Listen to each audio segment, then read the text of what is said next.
And welcome to the François Picard debate. France is renowned in the world for being a culture that celebrates love. But it's a different story here when two gay people want to marry, let alone adopt children. Now, President François Hollande made gay marriage one of the planks of his election platform. Yet the issue is turning into a potential political minefield for both government and opposition, with polls now showing a wavering support for the idea. A draft law is expected to go before the Cabinet on Wednesday to amend the civil code to allow same-sex marriages.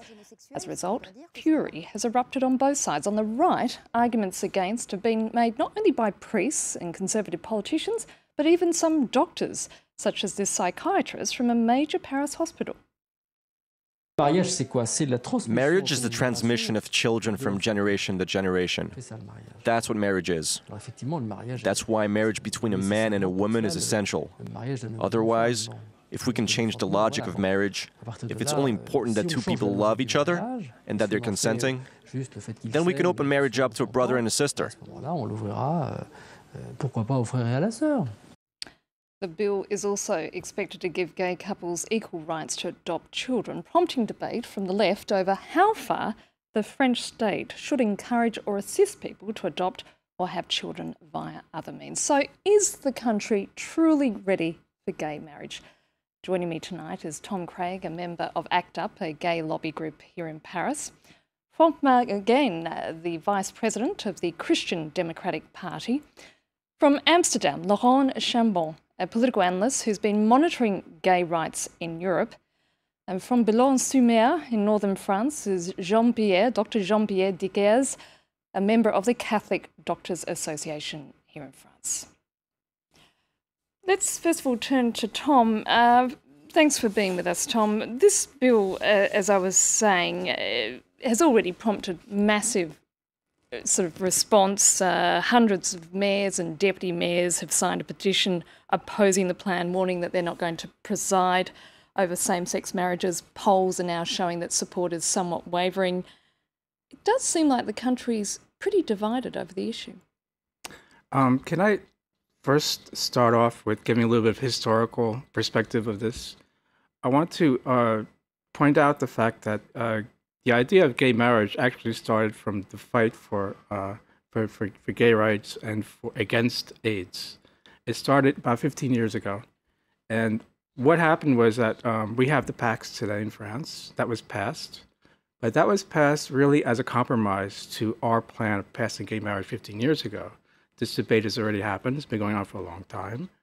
And here we are today in 2012, and we are far away from having equal rights with heterosexual people.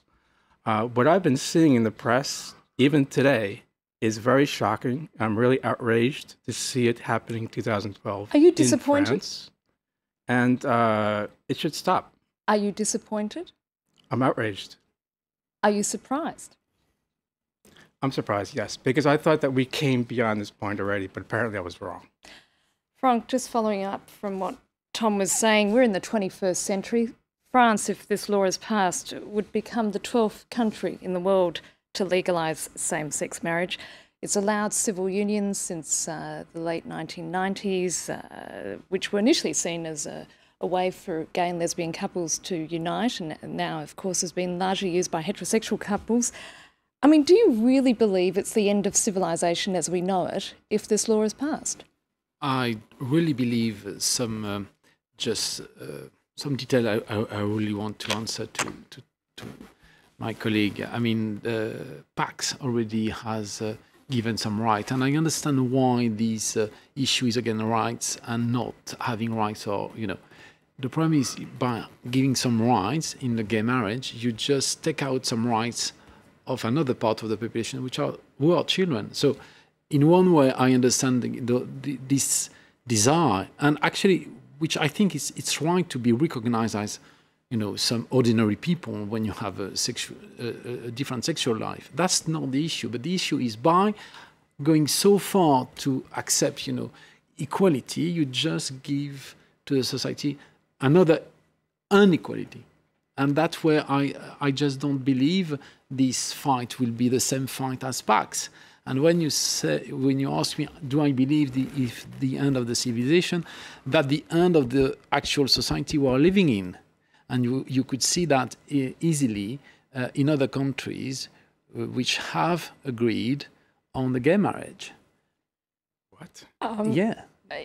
Look, if you ask to the population in other countries, you could see that if you do the referendum, no one wants to accept the gay marriage. Because we're in a minority. Yeah. And we have to ask the majority for our rights. Where's the logic in that? So you're saying standards have slipped in countries which have legalized same-sex marriage? Health standards? In what way? Political standards? Just in a way that the family standards? has not the same issue. If you are a gay family and you get the adoption, you need to be 3 in this family in order to have the children. And that's where it's a huge, absolutely huge difference in how you see the family set up. I'm not saying it's the end of the civilization. It's the end of the society as we have built it for the last 4,000 years. We really live in different worlds. No, we Because don't. I know gay parents raising I children. know also. I know also. I live in a country where it was accepted. The state does not recognize this family. Can I just, at this point, I want to bring in Laurent. That's another issue. I mean, sorry. Franck, I just want to bring in our guest from Amsterdam, Laurent Chambon. Why, for this very strictly secular country, of course I'm talking about France, has it taken such a long time to get to this point where we're now looking at the government legalising same-sex marriage? Well, actually, I'm kind of surprised that suddenly we have this debate, because here in Holland, we do have a lot of Christians, and some of them are really, really hardcore Christians, mostly Protestants, but we have also some radical Catholics. And of course, in the beginning, the debate was a bit tough, like 10, 15 years ago. But now we come to the point where they consider that nobody's forcing them to marry people of the same gender, so they're not concerned. So if gay people want to marry each other, is none of their problem, and they're not bothered too much. So now to see in 2012 that we have the same debate in France and that Christian people are still bothered, I'm like, why are they bothered by exactly? We are not forcing them to marry someone of the same gender. So what is your problem? It's not like there's a limited amount of marriages, and if gay people can marry, then less straight people can marry. Laurent, it doesn't make too much sense. Laurent, can I just say, though, given you're a Frenchman, albeit living in the Netherlands, are you surprised that it's taken such a long time for France to reach this point? Yes, very much, yes. At this point, what I'd like to do is just bring in Dr. Jean-Pierre Dickès, a member of the Catholic Doctors Association in France. In terms of what you've been hearing, do you believe that if indeed same-sex marriage is allowed, and it certainly looks like, despite the fact that the polls are wavering, that there will be enough numbers in French Parliament next year to push this through, that it will have a highly damaging effect on French society? Yes. The connection is very bad because I am in a place where it happened a lot of floods, you know, in the north of France. So I don't understand really quite what's told there. But I have heard several things concerning quite a lot of things. So first of all, concerning PACS, somebody has been speaking about the PACS. You know, it's a kind of under marriage which has been created for people who wanted to live together. And this PACS has been done mostly for gay people. And in fact, the gay people don't care about that PACS because only 6% has taken that way of living together. And those people, in fact, in the PACS have exactly the same advantages that the married people. So it's completely stupid. It's so few people have taken, so few gays have taken the PACS. Why do they want to get married? Also, another thing, somebody has asked what's happening in other countries. I'm coming back from Spain. And do you know, the marriage of gays has been started in 2005. It makes 6 years. Do you know how many gays wanted to get married? Only 5,500. No more. No more. And it makes about 650 marriage every year. It's 0.03, something like that. So I think in my country, it's only a few lobby which is pressing the government. And in fact, I know some, as a doctor, I know some gay people, and very fine people indeed. And those people say, but we don't want to get married. We are happy like that. We have got the pacts or not, but we are not in this lobby, and we don't care about it. And there is a quite group of gay people who are really against this kind of marriage, and they will go with Catholics and Muslims and Jews in a big meeting soon, you know. Dr. Decaires, I just want to just hold it there for a moment, because at this point I want to bring in Tom Craig from ACT UP. First of all, I should explain to the viewer who's not familiar, the international viewer that is, with PACS, which is the civil union. What do you say to all these comments that you already have the right to have civil unions? Why do you want to go that step further to be allowed the right to get married? Because the partnership contract called the PACS is not the same rights as being married. I'll give you an example for people who have children. In a PACS situation, for one parent to have legal jurisdiction over their children, they have to go in and declare that and ask for that. In marriage, it's automatic. That's one thing that's very important to say. The marriage, like the doctor says, is going to be very minority. Not everyone is for it. Not everyone's going to go and get married tomorrow. A lot of people that I know are against it. What we're asking for is not gay marriage. We're asking for equal rights. It's a civil rights thing. It's an equality thing. And that's how we look at it. It's not just we want to get dressed in dresses and go to flowers and go down the church aisle. We don't care. That's not the point. But that's where it's the fundamental issue in this debate. And I think you're absolutely right to point that issue, because you, as a community, wants to be recognized with equal rights, which I understand. But the reality is, by having these equal rights, you are just pressing equal rights for children, not having a dad and mom. And that's where it's a civilization choice. As you were asking me, is it going to destroy? No, it's going to transform immensely, because you've got that in England. It's very, very interesting, you know, with Elton John and David Furnish. They've been able to adopt this young boy who has been bought in California, because in California you could sell your child and not giving him the right to know to whom he was born from. So this little child is now educated by Elton John and his friend, and the child has no right to know who was his mother, who was his grandfather, who was.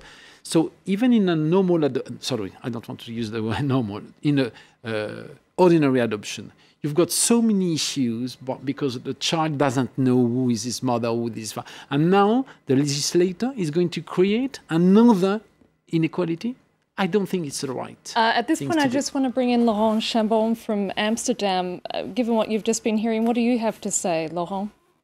Well, I'm not really impressed by these arguments. The only argument I really understand is there's been a study in California for the last 30 or 40 years, and they had heavy statistics about all the Californian children, including from same-sex marriages and same-sex families and heterosexual families.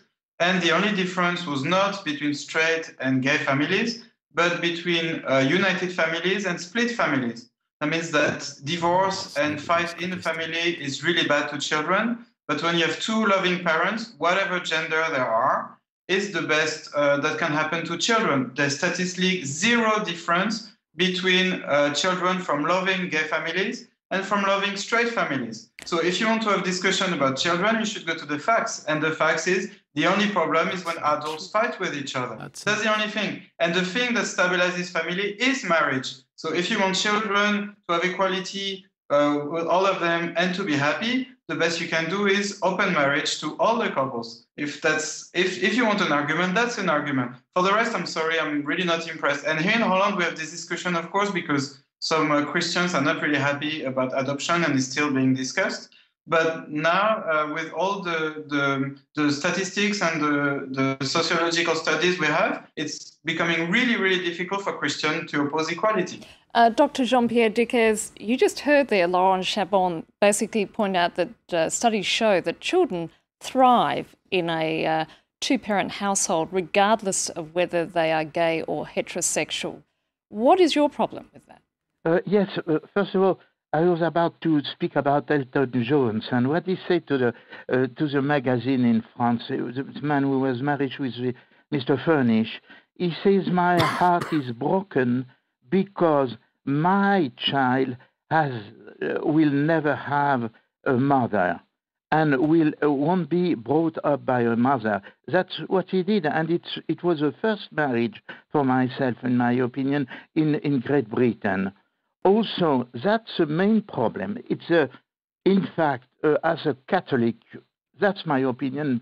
Perhaps if a bishop hears me, he will hit my head and would say that I am wrong. For myself, I don't care about the civil marriage. I prefer the marriage towards God.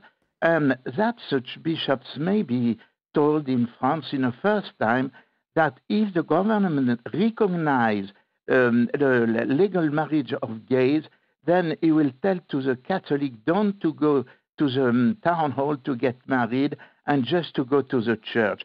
That's my idea. Maybe I am wrong. Nevertheless, we must speak now about the children. This is the main problem. Well, of course, this I think this man of ACT UP say, as usual, it's better to have a child brought up by gays, nice, good gays, than bad heterosexual. I understand that, but it's not a reason, you know, because what do you think for a boy, for example, who go to the school and the children are really cruel and they could say, oh, his parents are pederastes or gays or something like that. In fact, those children will be, it will be the child of nobody, in fact, because always there will be something missing in his life, just like, in fact, divorced people. What do you think about when a mother is alone at Christmas and the father is not there, and this boy say, Dr. Jean-Pierre Dickès, yes? I just want you to just hold for a moment. We'll be coming back. I'm afraid that's all we have time for the first part of the debate, but do stay with us. We'll be back after this short break.